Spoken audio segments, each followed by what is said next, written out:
بسم اللہ الرحمن الرحیم۔ پیارے بچوں، کینٹیب پبلشر کی طرف سے آپ کو خوش آمدید۔ پیارے بچوں، کلاس 5 کی اردو کی کتاب پڑھنے کے دوران آپ کے پاس کون کون سی کتابیں ہونی چاہیے؟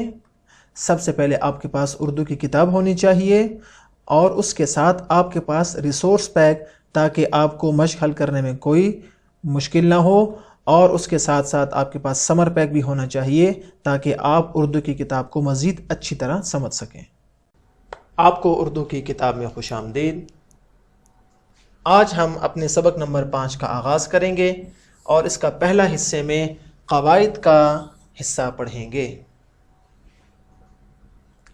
سبق کے آغاز سے پہلے ایک نظر آج کے حاصلات تعلم پر۔ آج کے ہمارے حاصلات تعلم یعنی SLOs ہیں: عبارت کو رموز اوقاف اور مخصوص لہجے آہنگ کے ساتھ پڑھ سکے۔ تو ہمارے سامنے جو آج کا سبق ہے گرامر کی صورت میں، اس میں ہم سیکھیں گے علامات وقف۔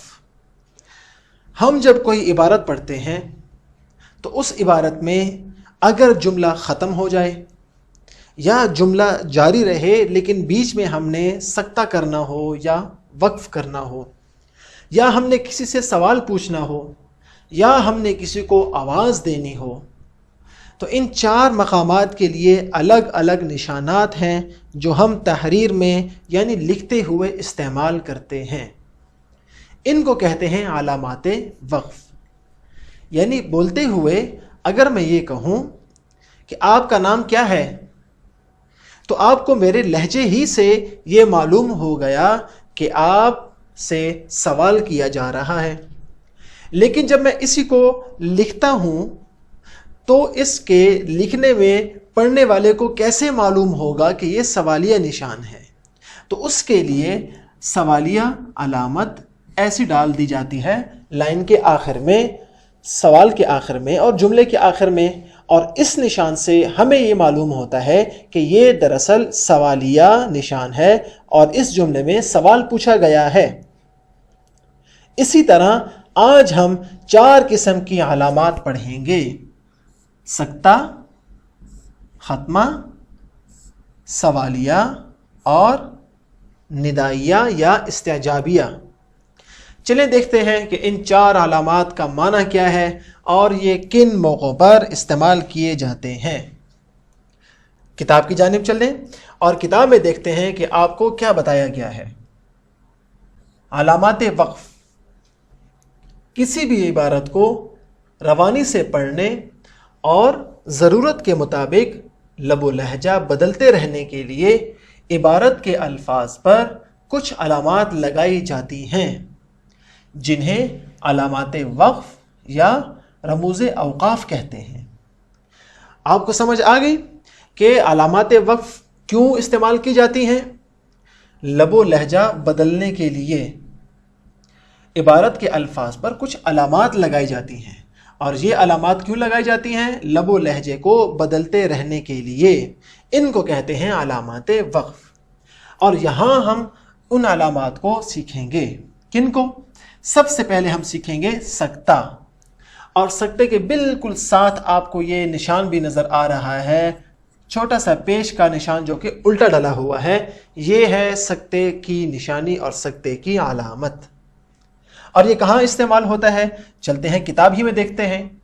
جہاں 2 سے زیادہ اسموں کا اکٹھا ذکر آئے، ان کے درمیان یا لمبے جملے کے حصوں کو الگ الگ کرنے کے لیے سکتہ کی علامت لگائی جاتی ہے۔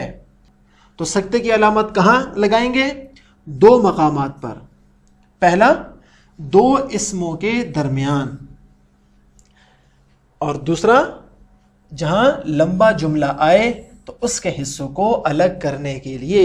یعنی اور آسان اگر ہم کر دیں تو سکتے کا استعمال 2 جگہ پر ہوتا ہے: 2 اسموں کو الگ کرنے کے لیے اور جملے کے 2 حصوں کو الگ کرنے کے لیے سکتہ کی علامت لگائی جاتی ہے۔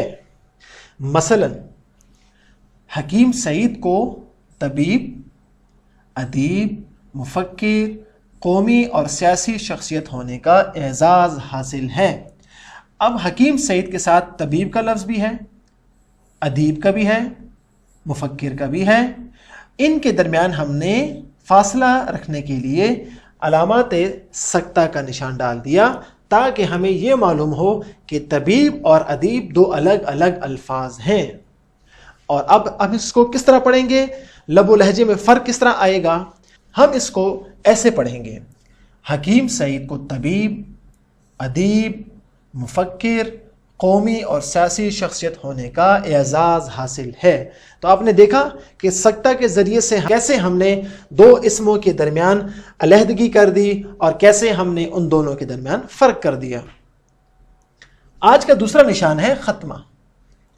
جب جملہ مکمل ہو جائے تو اس کے آخر میں یہ نشان لگاتے ہیں، ڈیش کا نشان. اور یہ نشان اس بات کی علامت ہے کہ اب جملہ ختم ہو چکا ہے. مثلا حکیم سعید 9 جنوری کو دہلی میں پیدا ہوئے.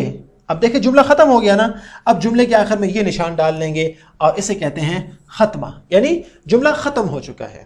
یہ تو بہت آسان ہے. اب چلتے ہیں تیسری علامت سوالیہ کی جانب. کسی جملے میں کوئی سوال کیا گیا ہو یا کوئی بات پوچھی گئی ہو تو اس جملے کے آخر میں یہ والا نشان لگاتے ہیں اور اس کو کہتے ہیں سوالیہ نشان. جیسے کیا حکیم محمد سعید سیاح بھی تھے؟ اب یہ سوال ہے نا، تو ہم نے اس کے آخر میں یہ علامت ڈال دی اور یہ علامت اس بات کی نشانی ہے کہ اس جملے میں جو اس سے پہلے ہے اس میں سوال پوچھا گیا ہے اور یہ جملہ سوالیہ ہے اور یہ علامت سوالی علامت ہے. اب چلتے ہیں آخری علامت جس کو کہتے ہیں ندائیہ یا استعجابیہ. اور یہ علامت کہاں استعمال ہوتی ہے؟ کسی کو پکارنے، اظہار افسوس کرنے یا حیرت یعنی حیرانی کا اظہار کرنے کے لیے استعمال ہونے والے الفاظ کے بعد اس علامت کو لگاتے ہیں. یعنی یہ علامت ندائیہ یا استعجابیہ 3 موقعوں پر استعمال ہوتی ہے. نمبر 1 کسی کو پکارنے، اظہار افسوس کرنے یعنی کسی کے ساتھ افسوس کا اظہار کرنے یا حیرت کا اظہار کرنے کے لیے جب الفاظ استعمال کریں گے تو وہ الفاظ لکھیں گے اور ان الفاظ کے بعد یہ علامت ڈال دیں گے جس کو کہتے ہیں ندائیہ یا استعجابیہ. ندائیہ کہتے ہیں جب آپ کسی کو ندا دیتے ہیں، آواز دیتے ہیں، اور استعجابیہ کا معنی ہے جب آپ تعجب کا اظہار کرتے ہیں، حیرانگی کا اظہار کرتے ہیں، حیرت کا اظہار کرتے ہیں. جیسے احمد میری بات سنو. اب دیکھیں یہاں پر احمد کو ندا دی گئی نا، آواز دی گئی، اس کے بعد ہم نے حروف ندا لگا دیا. افسوس حکیم محمد سعید ہم میں نہیں رہے. اب یہاں پر اس جملے میں افسوس کس کے لیے ہے؟ اظہار افسوس کے لیے نا. اب اس کے بعد ہم نے یہ حرف اور یہ علامت لگا دی تو معلوم ہوا کہ یہ علامت ندائیہ یا استعجابیہ ہے. تو آپ نے سیکھا سکتہ، ختمہ، سوالیہ اور ندائیہ یا استعجابیہ کا استعمال. اب چلتے ہیں آپ کو گھر کا کام دیتے ہیں تاکہ مجھے یہ معلوم ہو کہ واقعی آج کا سبق آپ نے غور سے سنا ہے. آپ کے سامنے 5 نہایت آسان سوالات دیے گئے ہیں اور ہر سوال کے سامنے 4 جوابات موجود ہیں جن میں سے صرف ایک جواب درست ہے. آپ نے پچھلا سبق دوبارہ سننا ہے، کتاب میں دوبارہ دیکھنا ہے اور اس کے بعد ان سوالات کو آپ نے حل کرنا ہے. اور مجھے یقین ہے کہ آپ نے جب سبق غور سے سنا تو یہ سوالات آپ کے لیے کوئی مشکل نہیں ہوں گے. تو آپ یہ گھر کا کام کریں گے اپنی کتاب میں؟ جی ویری گڈ. اور دوسرے گھر کا کام کیا ہے کہ آپ نے آج جو علامات وقف پڑھے ہیں 4 قسم کے، آپ نے حکیم سعید کے سبق کا یہ والا اقتباس پڑھنا ہے اور اس میں جہاں جہاں جو علامت وقف آپ کو نظر آتی ہے یا آپ کو لگتا ہے کہ یہاں وہ علامت وقف استعمال ہونی چاہیے، آپ نے اس کی نشاندہی کر دینی ہے. جیسے اس کی نشاندہی میں نے کر دی، آپ نے اسی طرح باقی تمام اقتباس کو پڑھنا ہے. اور اگر آپ سارا سبق پڑھ لیں اور سارے سبق میں یہ علامات وقف آپ تلاش کر لیں تو یہ سونے پر سہاگا ہوگا اور آپ کے علم میں یقیناً اضافہ ہوگا. یہ تھا بچوں آج کا سبق۔ آپ نے علامات وقف بھی سیکھے، آپ نے سکتہ سیکھا، علامات وقف میں آپ نے ختمہ سیکھا، آپ نے حروف ندا سیکھے، اور آپ نے حروف استعجاب سیکھے، اور آپ نے حروف استفہام سیکھے، اور آپ نے علامات استفہام بھی سیکھے۔ آپ نے گھر کا کام ضرور کرنا ہے۔ اگلے سبق میں پھر ملاقات ہوگی۔ اللہ حافظ۔